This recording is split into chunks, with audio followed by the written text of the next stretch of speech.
Welcome back to our show for Men Only. We've been talking about a man and his children. We spent a little while talking about the divergent or the colliding worldviews or the glasses that we look through, because we all look through, and to a degree we look through we look at the world through our value system. What we value as important, what's important to us, what's important to our culture. And we've been talking about how we value, and as men, how we look at children.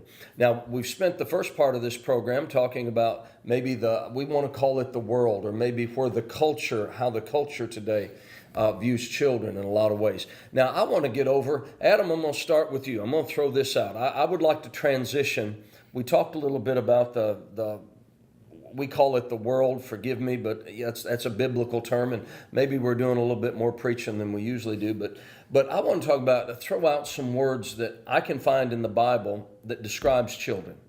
All right? One is, it says children are a reward. What does that mean? I mean, you got 3 kids. How do you look at them as a reward? Absolutely. I mean, you hear it all the time from people that have children, that it's the best thing that will ever happen to you. And before you have children, you're just convinced that that's never true. That's just can't be possible. But I've got 2 little boys, and my youngest is a girl. And I tell you, what they do to you, your heart, the way they can fulfill you and put a smile on your face and bring you out of a bad mood, it's like nothing else. They truly are. They truly are a blessing. Now, does that daughter, has she got you wrapped around her finger yet? Absolutely. It's not just her; she's got her wrapped around her finger. Oh, yeah, she does a little bit. She's special. She's the baby. She's a little girl, and she already knows how to manipulate Daddy. So. Okay. And Papa.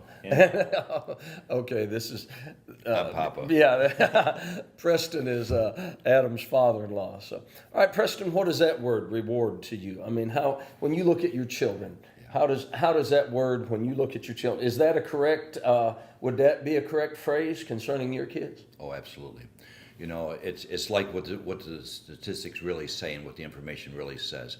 They are a joy.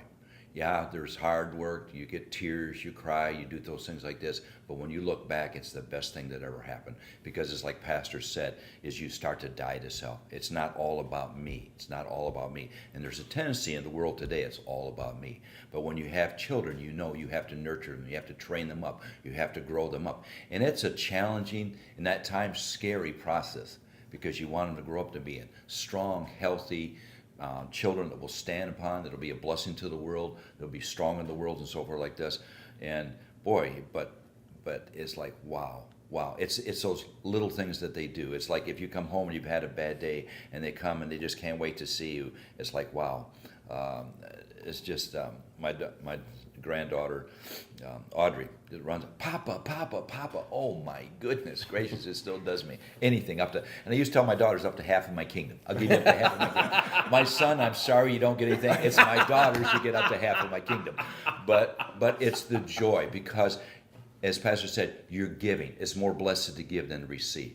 And it opens your heart, it expands your heart. And when you don't do that, your heart retracts and draws in. And then all you do is think about yourself. Ooh. It's me, myself, and I. And then you can't give to anything. You can't give to your spouse. You can't give to the world. You can't give out anywhere, because it's all about me, me, me. Give me, give me, give me, give me, give me. And when you have children, it just reverses that. And you're happy to give, and it is truly a blessing to give. And you give of your time, you give of your money, you give of your support. You just give, and it's like, wow, this is just fun. It's just flat out fun. All right, David. Reward. What is that? Did you look at your kids? Do you feel they were a reward? Prior to my kids, I used to think of reward in monetary terms. Yeah. But children reward you in ways that are, like Preston said, bad day, my daughter comes up, grabs me around the knees, and my day changed. Yes. I mean, I went from the worst day to the best feeling in the world. Yes. Probably the biggest reward has little to do with the children as it does to do with God.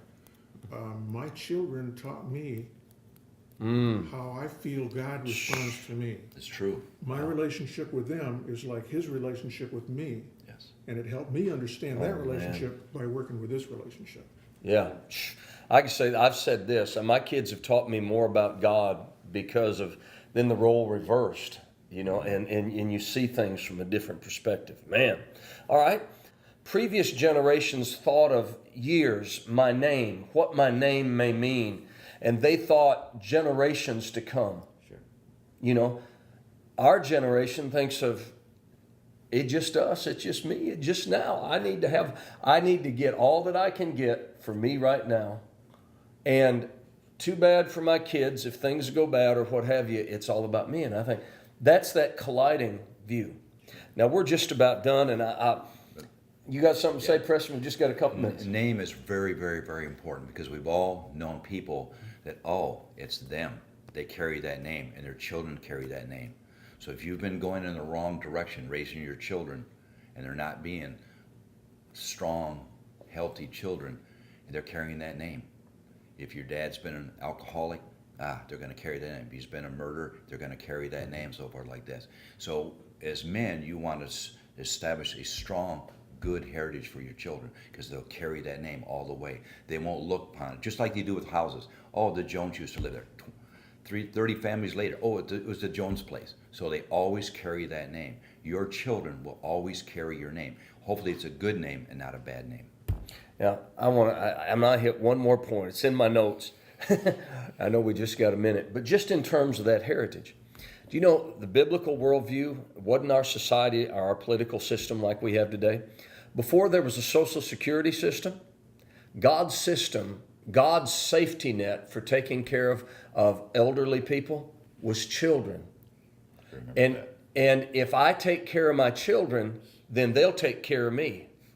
God's system makes a whole lot more sense than the system we have in the United States. Rather than the government taking care of me, if I have to treat my children right, take care of my children right, provide for my children right, because in 40, 50 years, they're going to have to provide for me. I won't abuse them. I wouldn't think of treating them wrong. I wouldn't do anything to harm them, but I would train them right because they're going to take care of me. God's system sounds a whole lot better than the system we have today.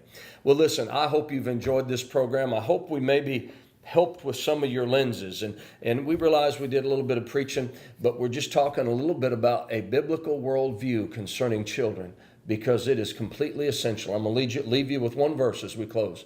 Malachi 4:6 says this, that God would turn the hearts of the fathers back towards the children, and the children back towards the fathers. Now listen, lest he strike the land with a curse.